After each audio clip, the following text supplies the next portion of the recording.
The first successful businesswoman in Ely was named Daisy Redfield, and she ran a bordello, a sporting house, okay, cat house. And I'm not sure, but well, we're all college people here, okay? We can say things like bordellos and sporting houses.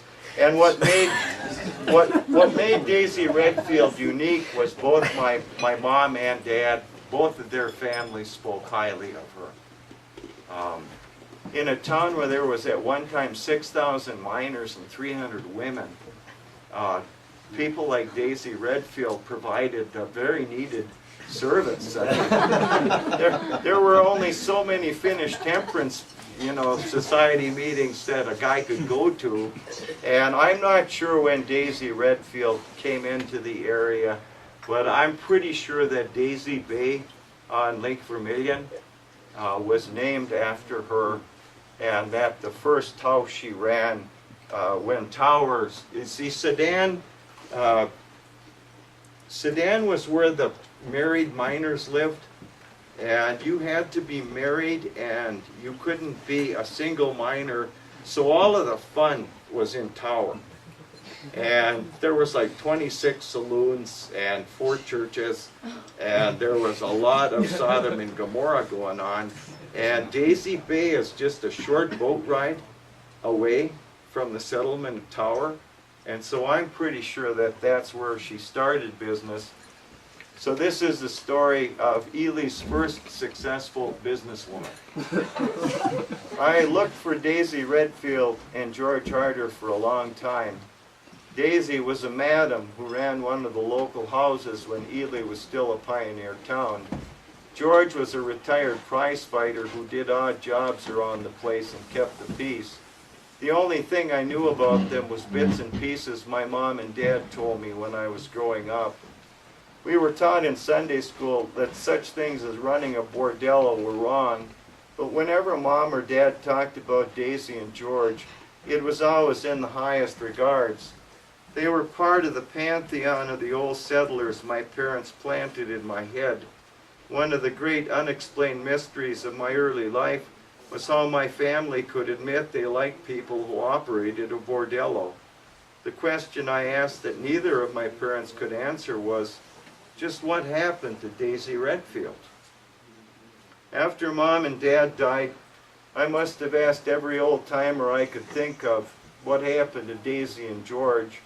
There were some who remembered them and spoke kindly of them just as my parents had, but none of them knew what became of them.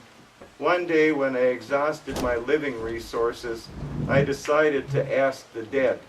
I stopped at the city hall and inquired if there was any record of Daisy Redfield having been buried at the local cemetery. The clerk checked the records. She came up empty. Plenty of daisies above ground, but none below.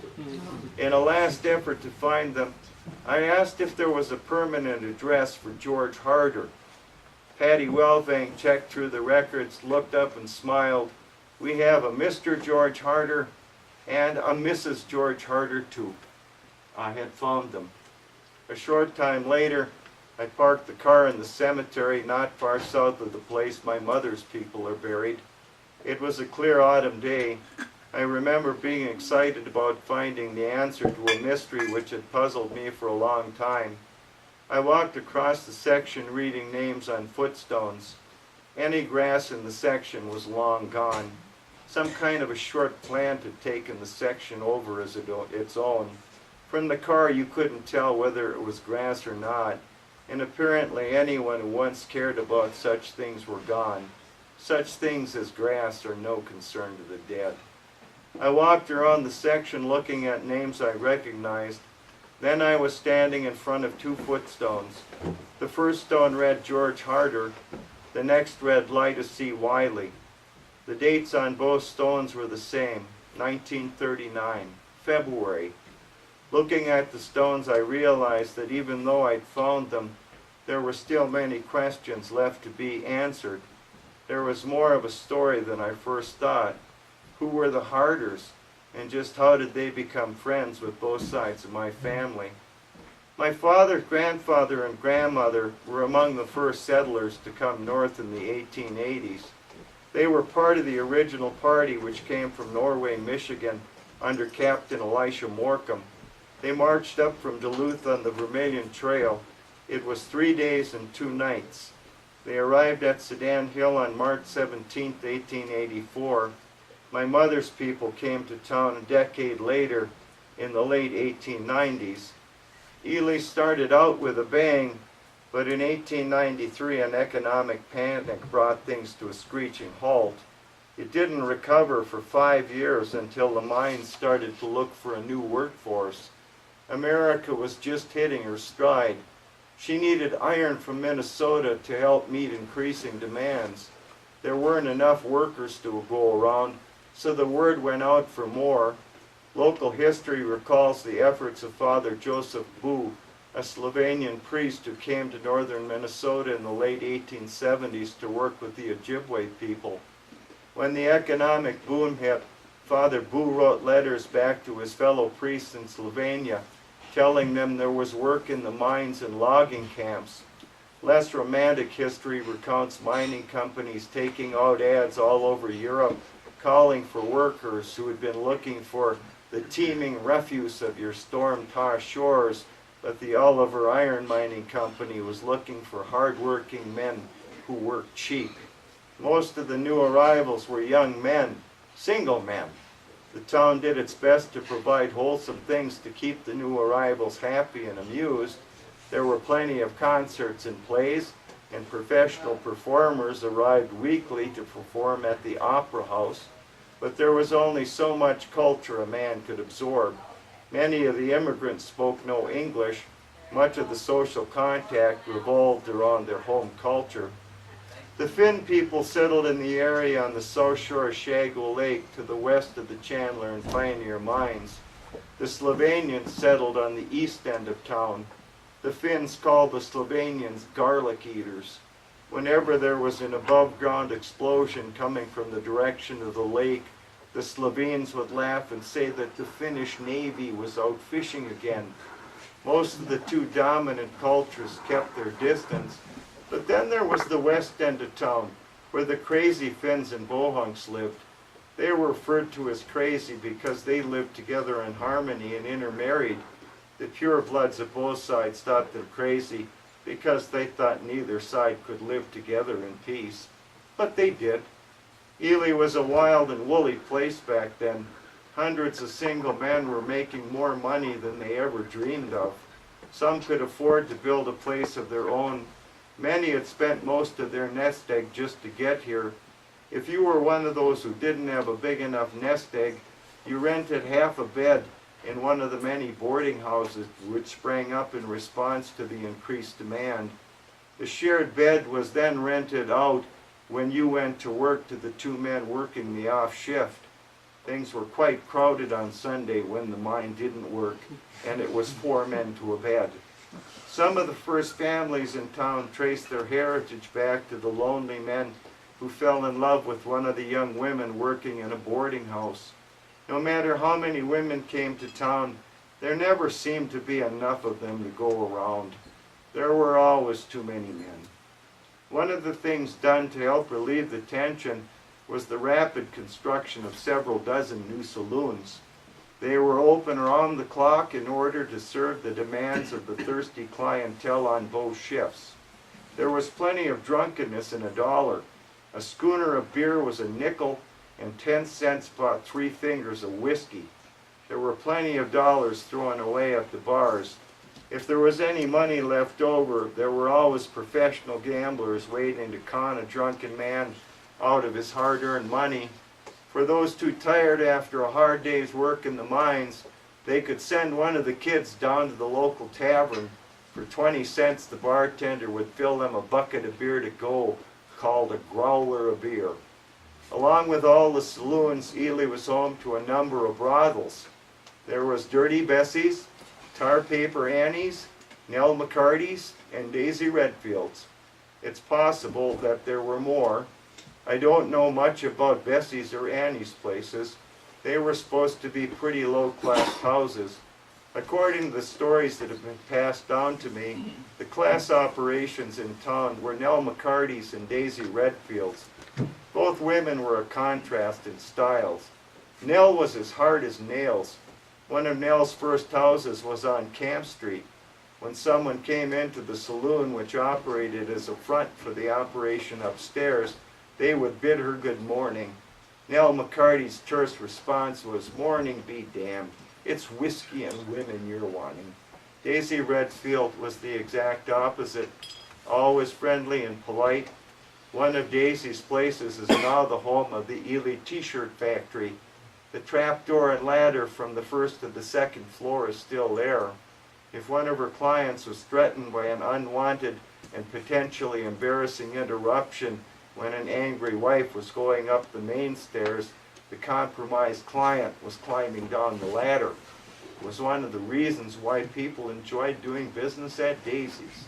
I imagine the trapdoor is still handy on one of those days when the editorials of the Ely Echo stirs up the local population.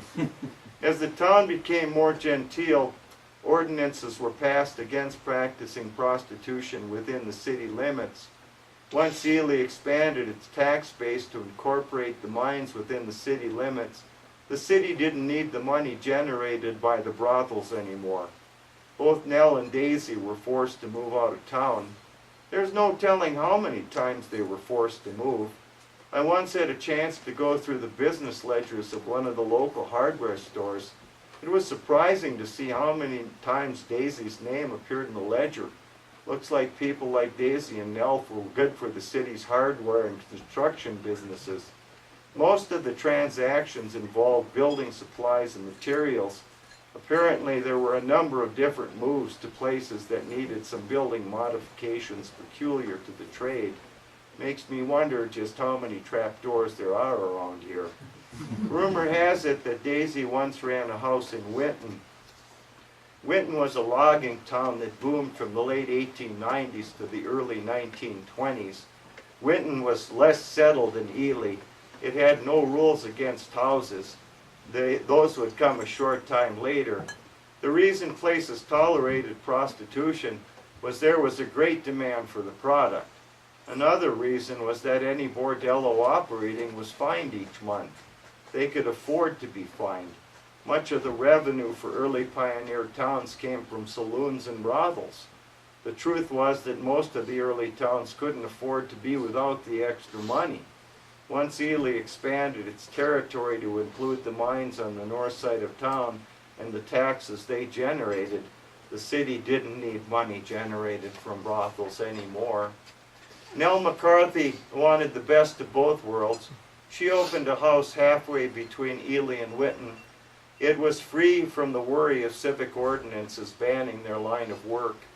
You can still see the old road that leads to a clearing on the north side of the old road to Winton where Nell set up shop. They graze horses in the clearing now, but the foundation of the house is still there. That was the last I could find out about Nell McCarty. Things were pretty well done in Winton by the early 1920s. The last mill closed in 1923. After that, the action moved west of Ely. In order to harvest the vast tracts of timber located in the country west of Burnside Lake, a railroad spur was built. It was some of the last major logging done in the Ely area. There was a good reason for moving away from using the lakes and rivers to get the timber to the mills in Winton. Shagwell Lake was actually polluted by the vast number of logs that sunk to the bottom of the lake. Ely took its drinking water from Shagwell Lake, and when complaints were raised, the Oliver Iron Mining Company decided it was better to run a spur line than to risk further state fines. In order to take advantage of the new market, Daisy Redfield and George Harder made one final move to the shores of Wolf Lake, a few miles west of Ely. The Harders ran an honest house, treated their clients in a frank and confidential way. My mother got to know George and Daisy through her father, Steve Thompson. Grandpa Steve worked at the Pioneer Mine as a surface box for Captain Charlie Trezona. Steve Thompson was a man meant to work.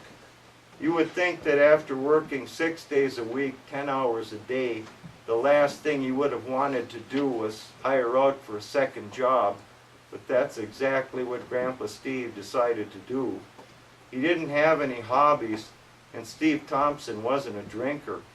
In order to expend all that extra energy and fill those empty hours, Grandpa took a second job at Dinsmore Livery Stable. Over the years, one of the best customers John Dinsmore had was Daisy Redfield. Mom told me her dad would be on duty, and many evenings someone would stop in to hire a buggy. More often than not, the customer wanted to make a trip to one of the local houses. My grandfather used to laugh that most of his business came from some of the most prominent members of the community. What struck him as even more humorous was that at the same time most of the opposition to the trade came from the businessmen's wives. There were two kinds of men at a brothel, those with the girls and those waiting out in the kitchen. My grandfather always waited out in the kitchen. Years after Daisy Redfield was just a memory, she remained alive in my mother's eyes as a fair, kind, and honest person. Mother remembered meeting Daisy and the girls on a number of occasions when she would be hanging around the livery stable keeping her father company. Daisy would bring the girls in quite often to have the doctors at the Shipman Hospital check them out to make sure everyone was healthy. On top of everything else, Daisy took great pride in running a clean house. She was friendly with everyone in my mother's family, and the one rule she had was that none of Mother's family was permitted to acknowledge her in public. The last thing Daisy wanted was that anyone should say something bad about the people she cared about because they were friends with a madam.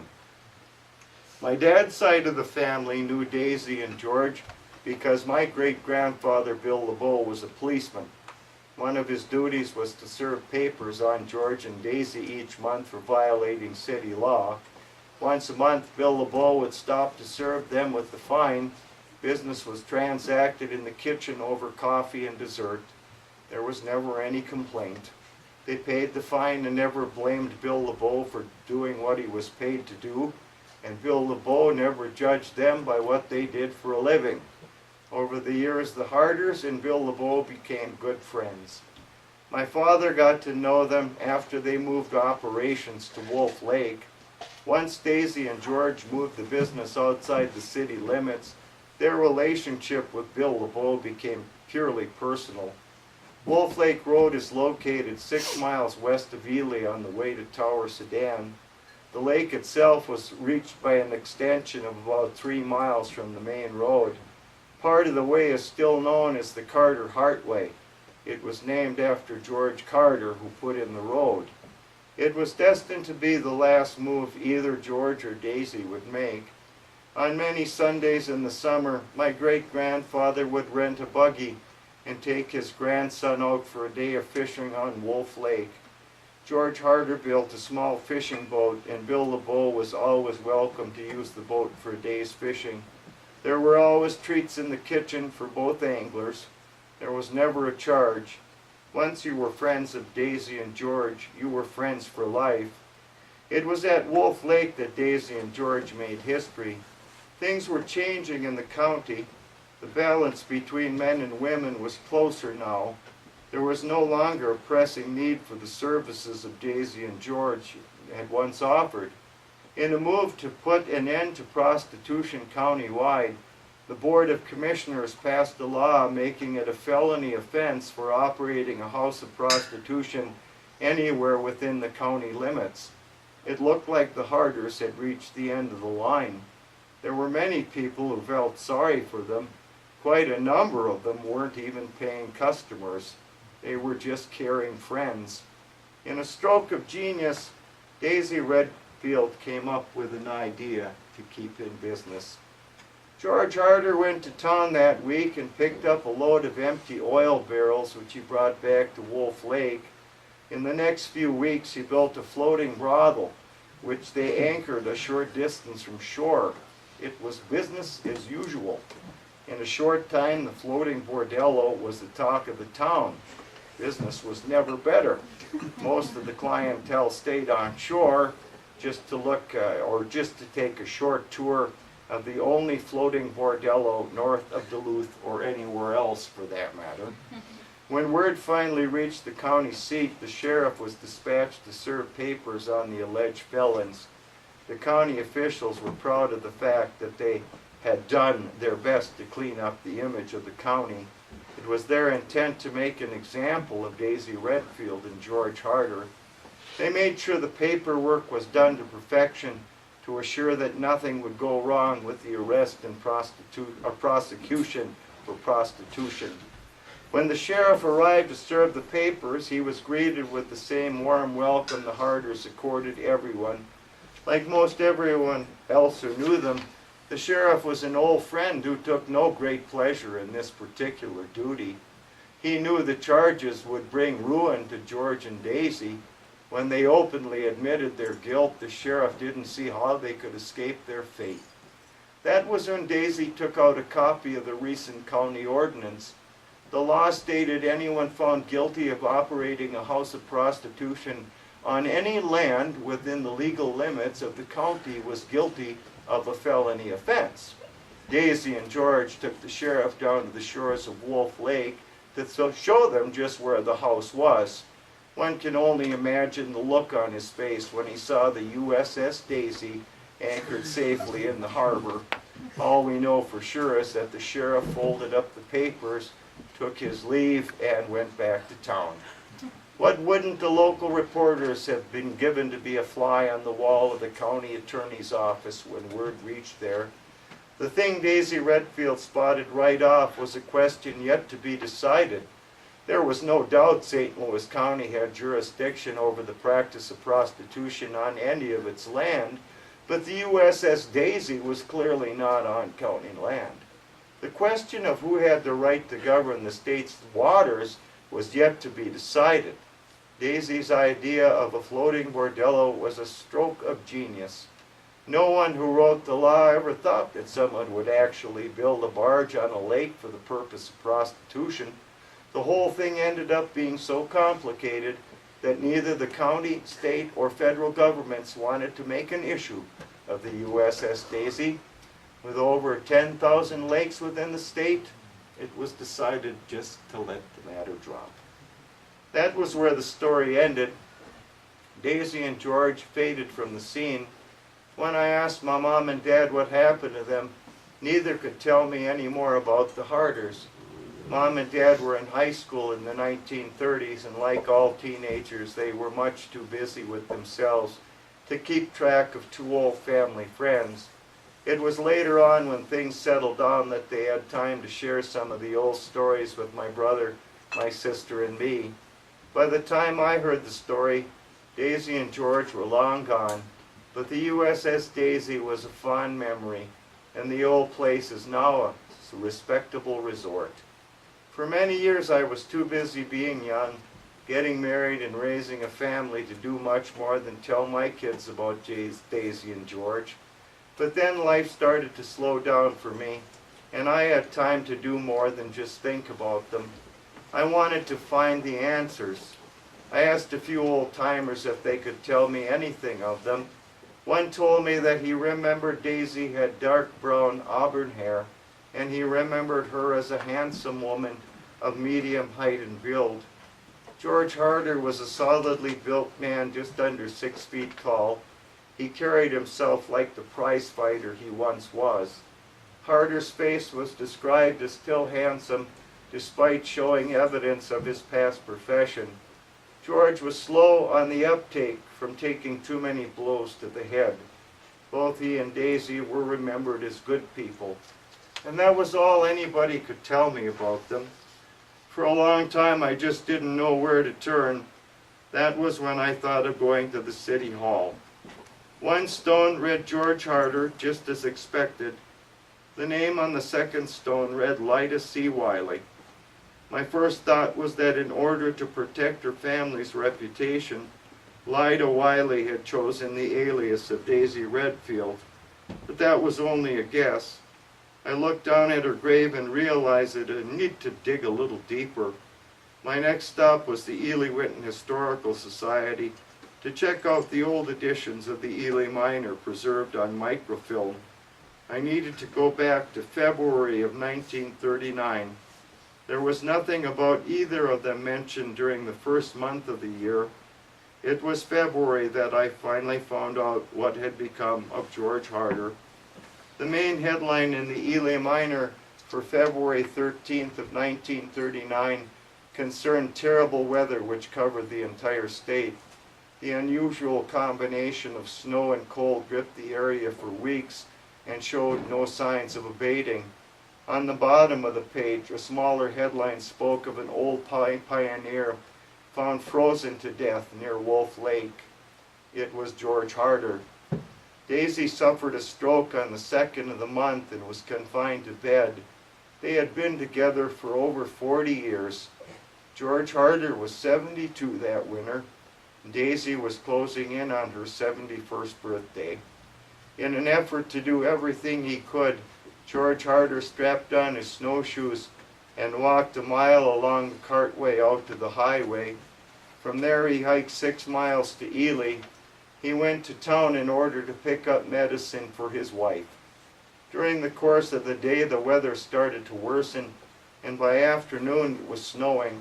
It was mentioned in the article that someone gave George Harder a ride to where the road ran off from the main highway towards Wolf Lake. It was the last time anyone ever saw him alive. By the time George Harder was getting close to home, darkness was falling. The snow had turned into a full-blown winter storm. No one at Wolf Lake expected him to come home on such a night. They thought he would wait until morning. Somehow during the walk, George Harder got lost in the snowstorm. He sat down on a stump in order to take a break and rest. George Harder never got up from that stump. They found him the next day when someone went out to bring in firewood. He was less than 300 feet from home. George Harder went to sleep and ended up freezing to death. Just over a week later, they brought Daisy Redfield into the Shipman Hospital, where she died on February 22nd. The cause of death was listed as complications arising from the initial stroke. She lived 10 days longer than her husband. They were buried side by side later that spring. No one will ever know for sure when Lida C. Wiley became Daisy Redfield, or exactly when she met George Harder. All we know about their early lives is that they both came from near Racine, Wisconsin. We do know, like many people, they came to take advantage of the mining boom in the late 1880s. In a line of work that usually brought out the worst in people, the Harders were something special.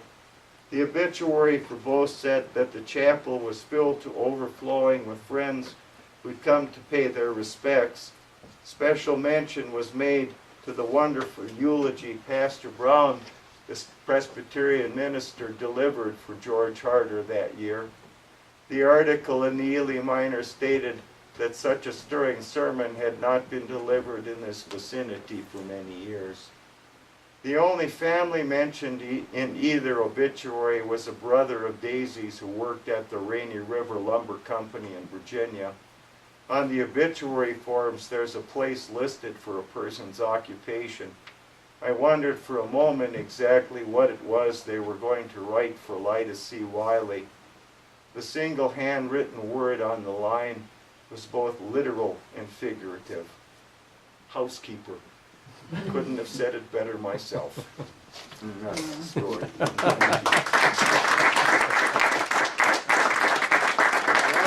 do it. Thanks for coming, and you guys are really great. They'll give you all A's.